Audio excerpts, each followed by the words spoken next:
You are a pass out from RBSC and graduation. You are a mechanical engineer. Yes. From BITS Pilani. And now you are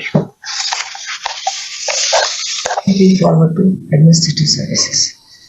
So, आप प्रशासनिक सेवाओं में आपका engineering mechanical engineering का जो आपका background है वो आपको किस प्रकार से मदद करेगा? How will you implement your engineering techniques or engineering studies in the administrative services?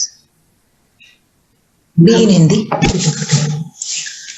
Ma'am जैसे मैकेनिकल इंजीनियरिंग है तो इसको दो पार्ट में डिवाइड कर सकते हैं। एक तो मैकेनिकल वाला पार्ट क्या हेल्प करेगा और दूसरा कि इंजीनियरिंग वाला पार्ट। अगर इंजीनियरिंग की बात करें तो इंजीनियरिंग में जो भी प्रोसेस वगैरह होती हैं वो एक ऑब्जेक्टिवली तरीके से सिखाई जाती हैं। तो उससे क्या है कि जो एडमिनिस्ट्रेशन है उसमें हमको ऑब्जेक्टिविटी चाहिए होती है। तो वो ऑब्जेक्टिविटी वाला जो कह सकते हैं क्वालिटी वो उसमें एडमिनिस्ट्रेशन में वो बेनिफिट हो सकता है उसका। जहाँ तक मैकेनिकल की बात है तो मैकेनिकल का जो एरिया है वो काफ़ी कह सकते हैं कि लिमिटेड है। तो उसमें अगर हम देखें तो एडमिनिस्ट्रेशन में तो केवल यही हो सकता है कि जो मैकेनिकल से रिलेटेड एडमिनिस्ट्रेटिव पार्ट्स हैं जैसे इलेक्ट्रिसिटी डिपार्टमेंट है या फिर कह सकते हैं कि और भी मशीनरी जहाँ पे एडमिनिस्ट्रेशन में काम में ली जाती है जैसे PWD एटसेट्रा है। तो उसमें क्या है कि अगर कोई निर्णय लेना होगा तो एडमिनिस्ट्रेटिवली मैं ज़्यादा उसमें कह सकते हैं कि डिसीजन लेने में टेक्निकल जो नो हाउ होगा उससे भी समझ पाऊंगा। तो ये दो चीज़ें मैं मानता हूँ कि एडमिनिस्ट्रेशन में बेनिफिट हो सकता है। But this field is ये टेक्निकल कम है. It's more of public dealing.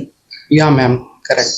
So how will your mechanics help in this? That is what I want to ask. Ma'am mechanical की अगर हम बात करें तो वो तो मशीन से रिलेटेड ही होता है। तो वो तो इसी में काम आ सकता है कि जो टेक्निकल नो हाउ है उसी में ही समझ आ सकता है। अगर पब्लिक डीलिंग की बात करें तो उसमें ये काम आ सकता है कि जैसे मैंने जो ग्रेजुएशन वगैरह की है तो उसमें जो एक्स्ट्रा करिकुलर होती हैं वो जैसे टीम वर्क होता है तो वो उसमें काम आ सकता है। मैम Earlier also आप पहले भी RS का इंटरव्यू फेस कर चुके हैं? जी ma'am.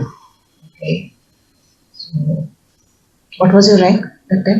Ma'am 688. So but you are working? No ma'am, I didn't get any post in that vacancy because the last post was at 604 rank. Okay.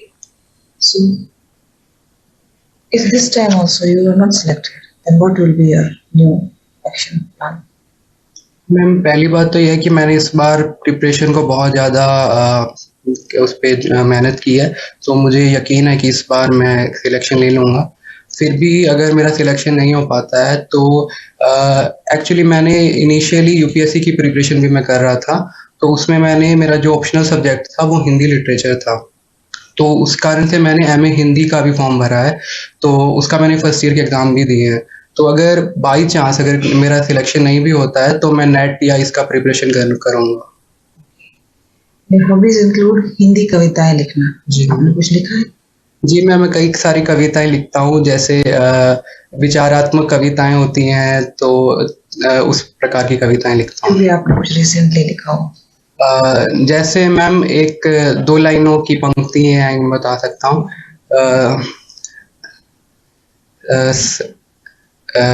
सृजन की चाह में बुद्धि का विलास मौन हो एकांत हूँ या निर्वात। तो मैम ये 2 पंक्तियों की छोटी तुकबंदी थी, ये लिखी थी मैंने। ध्यान भी करते हैं आप? जी मैम। प्रोफेशनल आपने इसका सर्टिफिकेट वगैरह डिप्लोमा? नहीं मैम मैंने प्रोफेशनल तो नहीं लिया लेकिन YouTube वीडियोस से मैंने इसको सीखने की कोशिश की है। How does it help you in your personal development? Ma'am इसमें क्या होता है कि जैसे डे टू डे लाइफ होती है तो हमारे काफ़ी स्ट्रेसफुल हो जाती है तो उससे हमें कामनेस मिलती है, इससे दिमाग को शांति मिलती है। दूसरा हम कोई भी डिसीजन लेते हैं तो उसमें हम एक थोड़ा रुक कर डिसीजन ले पाते हैं, एकदम से रिएक्ट नहीं करते किसी भी सिचुएशन में।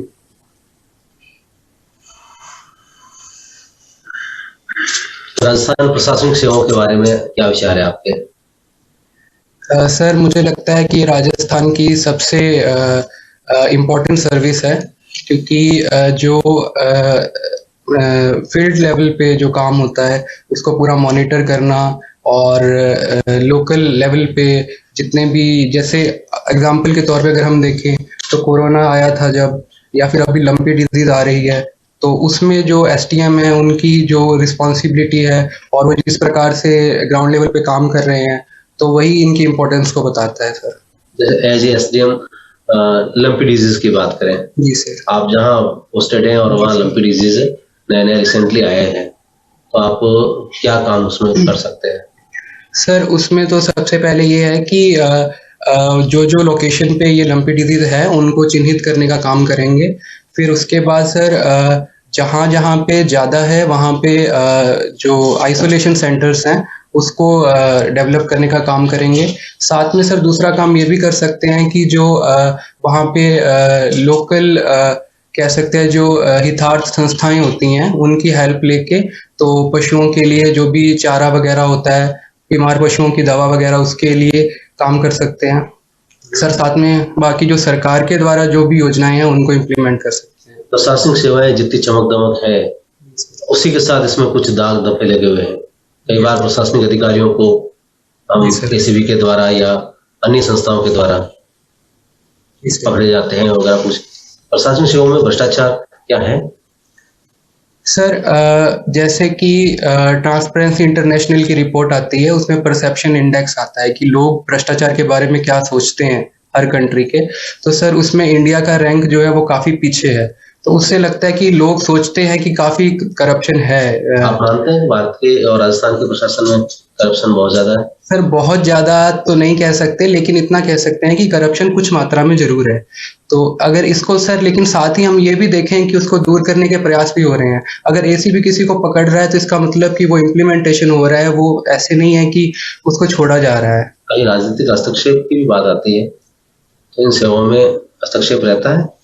सर राजनीतिक हस्तक्षेप के बारे में तो नहीं कह सकते कि रहता है, क्योंकि ऐसा कुछ रिपोर्ट वगैरह कि कोई भी सुप्रीम कोर्ट ऑर्डर या इसमें नहीं ऐसा बताया। आप खुद के और अपने अधीनस्थ जो आपका प्रशासन होगा उसको भ्रष्टाचार मुक्त कैसे करेंगे? क्या उपाय अपनाएंगे कि लोग भ्रष्टाचार नहीं करें? सर इसमें सबसे पहले तो ये हो सकता है कि जिस भी डिपार्टमेंट में मैं पोस्ट होऊंगा, तो उसके जितने भी नियम कायदे कानून हैं उनको जो भी डिपार्टमेंट का नोटिस बोर्ड होगा उस पर डिस्प्ले किया जा सकता है। साथ में अगर कोई भी सेवा है तो उसके लिए जो भी जिम्मेदार ऑफिसर है उसका नंबर वहाँ पे डिस्प्ले किया जा सकता है। साथ में सर आजकल तो सीसीटीवी कैमरा की भी उपलब्धता हो गई है, तो वो भी वहाँ पे इंस्टॉल किया जा सकता है सर। और सबसे बड़ी बात इसमें ये है कि मैं खुद अगर समय से अपने ऑफिस पे आऊंगा और साथ में रहने वाले जो भी सबऑर्डिनेट्स हैं उन पे पूरा मॉनिटर करूंगा, तो मुझे लगता है वो जो लीडर होता है उसको देखकर भी फॉलो करते हैं। समय और भ्रष्टाचार का आपस में तालमेल?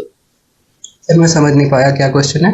भ्रष्टाचार का और समय की नियमितता से तालमेल नहीं नजर आ रहा है सर। नहीं, सॉरी सर, मैं आपसे इस बारे में असहमत हूँ, क्योंकि सर समय की नियमित, अगर कोई समय से नियमित नहीं आएगा तो वो उसके जो नीचे वाले सबऑर्डिनेट हैं वो उससे प्रेरित नहीं हो पाएंगे। दूसरा वो ये सोचेंगे कि हमारे ऊपर वाला जो ऑफिसर है वही हम पे इतना मॉनिटर नहीं कर पा रहा है, तो सर वहां से भ्रष्टाचार हो सकता है।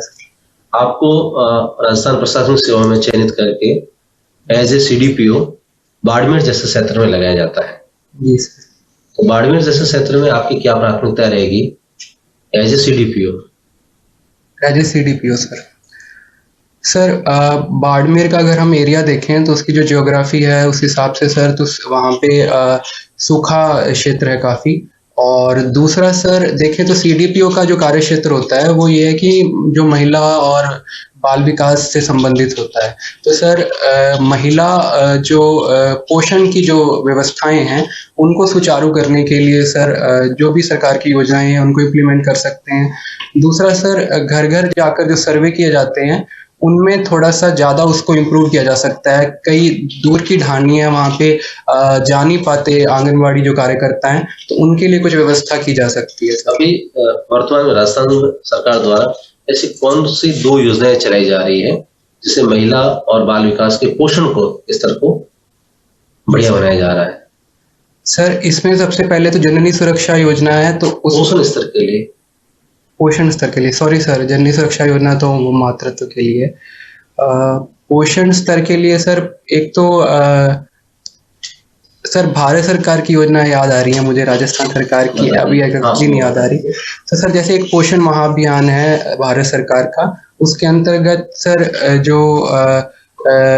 जो एनीमिया से पीड़ित महिलाएं हैं और जो पोषण स्तर जिनमें निम्न है, उनको एक नियमित मात्रा में पोषक आहार जो है वो उपलब्ध करवाया जाता है।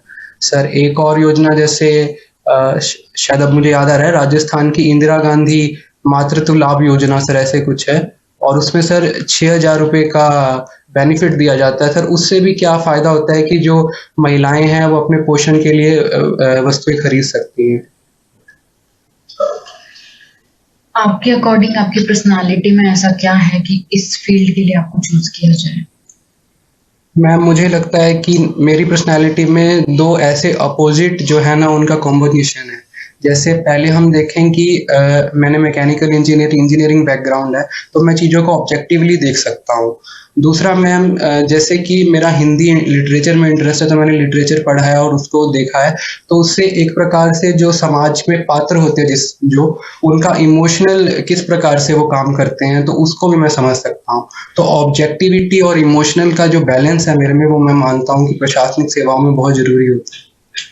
आपने हॉबी में ध्यान को लिखा है ना जी। तो ध्यान को आपने कितने टाइम हो गया आपको उसका एक्सपीरियंस करते हुए? मैम मुझे 4-5 मंथ हो गए हैं उसे करते हुए। ऐसा माना जाता है कि ध्यान से एक इंसाइट डेवलप होता है हमारे अंदर। जी मैम। और हम खुद को बहुत अच्छे से समझने लग जाते हैं। तो मेडिटेशन के बाद में आपको क्या लगा कि एक इंसाइट क्या डेवलप हुआ है मेरे अंदर, और मैं कैसे अपनी वीकनेस और स्ट्रेंथ को देखता हूँ? मैम जहाँ तक ये बात है आपकी कि एक इनसाइट डेवलप होती है, वो बिल्कुल सही है, लेकिन मेरा ऐसा मानना है कि मेरे लिए ध्यान जो है वो मुझे ऐसी कोई सुपर नेचुरल या ऐसा कोई इंसाइट तो मुझे नहीं मिला, लेकिन मुझे इतना जरूर है कि मुझे जब मैं ध्यान करने बैठता हूँ तो मेरे विचार थोड़े कम हो जाते हैं, और उससे क्या है कि मैं बेनिफिशियल अपने जो भी बाकी कार्य होते हैं उन पर थोड़ा फोकस अच्छे से कर पाता हूँ। नहीं तो कई बार हम देखते हैं कि हम कुछ काम कर रहे होते हैं और हमारा ध्यान कहीं और होता है, तो वो फोकस जो है वो डेवलप होता है। तो वो स्ट्रेंथ मेरे को लग रहा है कि वो स्ट्रेंथ उससे डेवलप हुई है। आपकी पर्सनालिटी की कोई 4 वीकनेस बता सकते हैं? मैम वीकनेस में ये कह सकते हैं कि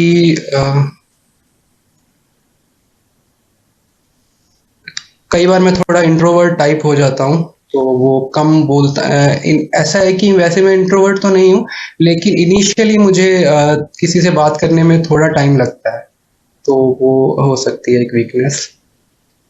इंटरव्यू देने के लिए अगर आप जा रहे हैं, रास्ते में किसी का बहुत सीधे एक्सीडेंट हो जाता है, तो क्या करेंगे आप उस सिचुएशन में? मैम पहले तो मैं कोशिश करूंगा, अगर वहाँ पे कोई वहाँ पे हेल्प करने वाला होगा तो उनको वहाँ पे रोक कर या कहीं पे उनको भेजने की कोशिश करूंगा। वो मैम डिपेंड भी करता है कि मेरे इंटरव्यू में कितना टाइम बचा हुआ है और उस सब चीज़ों पे। अगर बिल्कुल ही कम टाइम है तो भी मेरी फर्स्ट प्रायोरिटी रहेगी कि मैं उनको किसी ना किसी के हवाले करके जाऊँ, ऐसे छोड़ के तो नहीं जाऊँगा। कोई और स्टेप उठा सकते हैं किसी और के हवाले करने के? अगर मेरे इंटरव्यू में ज़्यादा टाइम बचा होगा, मान लीजिए 2 घंटे या 2.5 घंटे बचे हुए हैं, तो मैं उनको वहाँ पे हॉस्पिटल पहुँचाने का काम कर सकता हूँ। CPR के बारे में कुछ नॉलेज है? CPR माफ कीजिएगा मैम, मुझे ध्यान नहीं आ रहा। हार्ट अटैक के टाइम पे एक इमरजेंसी सेवा दी जा सकती है किसी भी पर्सन के थ्रू। जी मैम उसको CPR कहते हैं, वो दी जाती है। जी मैम। तो क्या उससे किसी की लाइफ को सेव किया जा सकता है? जी मैम बिल्कुल किया जा सकता है। अभी कुछ दिन पहले ही एक वीडियो भी वायरल हुई थी, वहाँ पे एक डॉक्टर थे, वहाँ पे एक पेशेंट बैठा हुआ था, तो उसको हार्ट अटैक आ गया। उसी टाइम पे वो डॉक्टर ने उनको, क्योंकि उनको CPR देना आता था, तो उन्होंने उनको दे दिया, तो वो उनकी जान बच सकी थी। ओके। कुछ देर के लिए मान लिया जाए कि आप इंटरव्यूअर हैं और मैं एक कैंडिडेट हूँ, तो आपको क्या लगता है कि इस पैनल से क्या एक क्वेश्चन आपसे रह गया है जो पूछना चाहिए था, जिसको आप एक्सपेक्ट करके आए थे? मैम मुझे लगता है कि जैसे राजस्थान का जो कल्चर है उससे रिलेटेड कुछ पूछा जा सकता था, और तो मैम पूछ लिया, यही ध्यान में आ रहा है अभी तो मुझे। Thank you ma'am.